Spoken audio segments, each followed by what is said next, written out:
Jimbo's Garage. Good afternoon, everyone, and welcome back to Jimbo's Garage. Well, today, if you guys remember about 6 or 8 months ago, I had to make a shop transformation to get ready for the ultimate welding cart, which entailed moving my lathe table down and creating some more space on this side to get rid of some things to make space for the perfect location for the ultimate welding cart. And I got to say, that worked out perfectly, and I'm very happy the way everything turned out. Everything's working exactly the way I was hoping it would. Unfortunately, more changes are going to have to occur. I've got something new, big, and exciting coming into the shop, which is going to force me to yet again make some more major changes over in the area behind the camera. You know, I'm not a big fan of change. I really like the way everything is right now, but sometimes you got to do things all for the better. In this case, I'm really excited for this new addition to the shop. This is going to take me some time to do this. It might be several different videos, I don't even know, but we're going to get started here today. One of the first things we've got to do, or one of the first things that I'm going to do today to get ready for this, is we need to get some wheels or some casters on the Harbor Freight press. So let's get started on that, today's video. All right, well, here it is. Of course, it's on the end of my lathe table, right up against the garage door, and it's pouring rain outside, and I literally got less than 2 feet away from this door.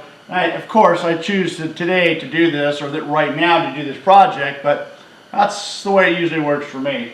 So I'm going to open this garage door. I got to remove some stuff on here to make it a little bit lighter, and I kind of wiggle my way and get this thing over near my welding table so we can get this done. Let's do it. You know, you've heard me say it never rains here in Southern California. Well, you know, we got a good solid day and a half of some really good rain, and I got to say I enjoyed every bit of it.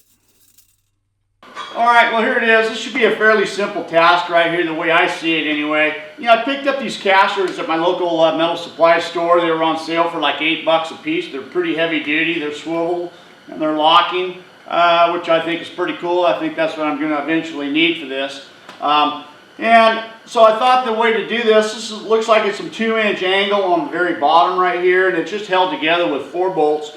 So one thing at a time, I think I'm going to unbolt that, take the angle off, and just simply weld the casters, and then install one side at a time to get it done. And then this project should be done, fairly simple one, but this is the first of lots that has to happen.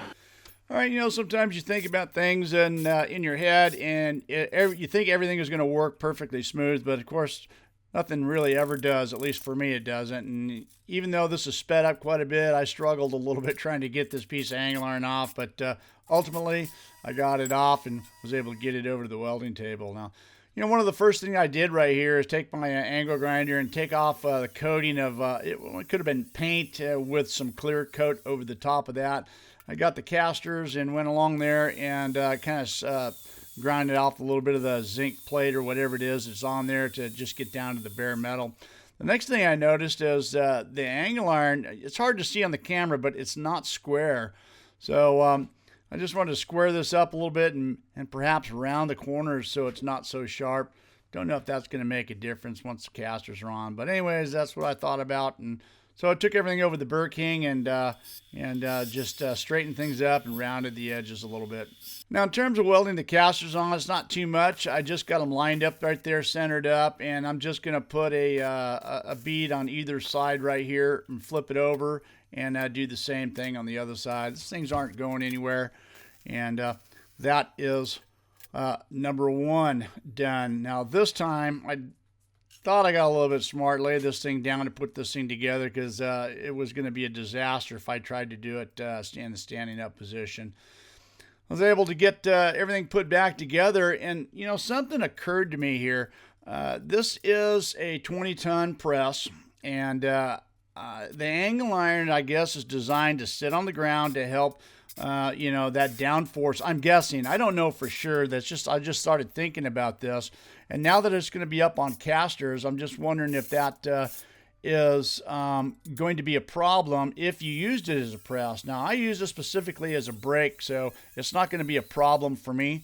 But It might be something to think about if you're going to put casters on the bottom of yours. I'm not certain if that has an effect or not, but just something that I thought about. So basically, I'm just repeating the process that I did here on the other one. You know, fairly simple. It's not a big deal, but you know, I think it's a good addition. For me, it is. I'm going to be able to roll this around and do what I need to do with it. Well, there is a final assembly, putting everything back together. Like I said, it really wasn't a big project, but it was a project, and it's something that I had to get done. There it is. It rolls around really nice. Really pleased. That's going to work out really well for me. May not be the prettiest thing, but it's pretty functionable. You know, I like those casters too. Nice Jimbo's Garage blue. So anyways, I'm putting everything all back together right here, and I'm going to temporarily store it right back where I had it before until other things start to happen in the shop. I hope you guys enjoyed this video. Don't forget to follow me on Instagram, check us out on Facebook, and check out my website at jimbosgarage.com. Thanks for watching. See you next week. See you next time on Jimbo's Garage.